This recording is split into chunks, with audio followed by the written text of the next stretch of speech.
প্রফাম আপনি লিখেছেন, আমার বাবা 2 সপ্তাহ আগে মারা গিয়েছেন, তার জন্য এখন কি কি আমল করতে পারি? শায়েখ আহমদুল্লাহ কি বলে শুনুন ইসলামের দৃষ্টিকোণ থেকে।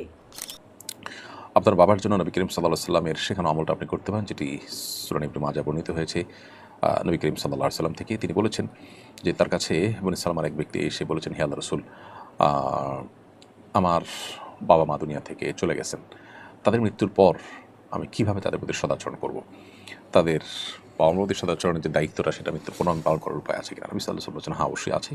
মনোযোগ দিয়ে শুনুন, অনেকেই এখানে ভুল করেন। প্রথমত তুমি তাদের হয়ে আল্লাহর কাছে ক্ষমা ইস্তেগফার করবে, তাদের গুনাহ মাফ চাইবে, তাদেরকে আল্লাহর কাছে তারা যেন ক্ষমাপ্রাপ্ত হন সেজন্য আল্লাহর কাছে দোয়া করতে থাকবে, এক। দ্বিতীয়ত তারা যদি কোনো অঙ্গীকার প্রতিশ্রুতি দিয়ে যান দুনিয়াতে কারোর সাথে, সেটাকে রক্ষা করার চেষ্টা করবে, তিন।